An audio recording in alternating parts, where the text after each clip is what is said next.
Hello, Craiova. Greetings from Stratford-upon-Avon. My name is Dr. Chris Laoutaris, and I'm an Associate Professor at the Shakespeare Institute. I send you all warmest greetings from our Director, Professor Michael Dobson, and our colleagues too. I am honoured and grateful to you all, particularly to Emil Borogina and everyone associated with the wonderful Theatre Bridges First Folio celebration for inviting me to be part of this exciting event. I am sorry I am unable to be with you in person. I am involved here in Stratford-upon-Avon with a series of events celebrating the First Folio and Anne Shakespeare, the 400th anniversary of whose death we also mark this year. I am also grateful to Nicoletta Chinpoes for presenting my book, Shakespeare's Book, The Intertwined Lives Behind the First Folio, as part of the proceedings. I'm incredibly honoured and touched by this.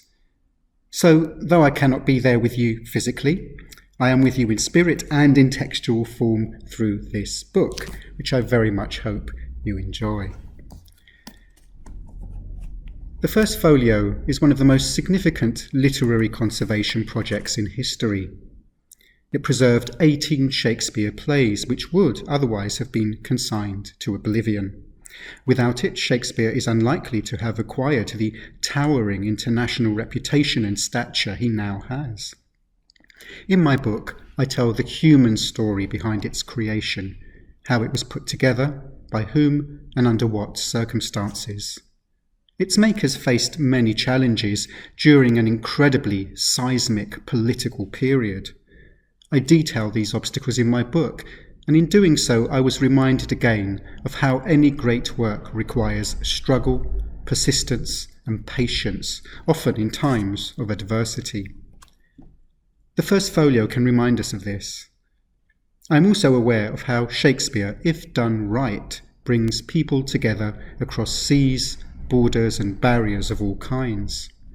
How wonderful that you in Craiova, those participating in your celebration from other nations, and we here in Stratford-upon-Avon can be brought together through our mutual love of Shakespeare, and in the process can find so much to celebrate in each other. Because Shakespeare and theatre really do build bridges between nations and individuals. And your tireless endeavours in the field of theatre and Shakespeare studies have built such a bridge to us here at the Shakespeare Institute in the town of Shakespeare's birth. Thank you all once again for welcoming me and my book and the Shakespeare Institute into your celebrations and your hearts. I hope you enjoy the rest of the Theatre Bridges Festival. Goodbye from me.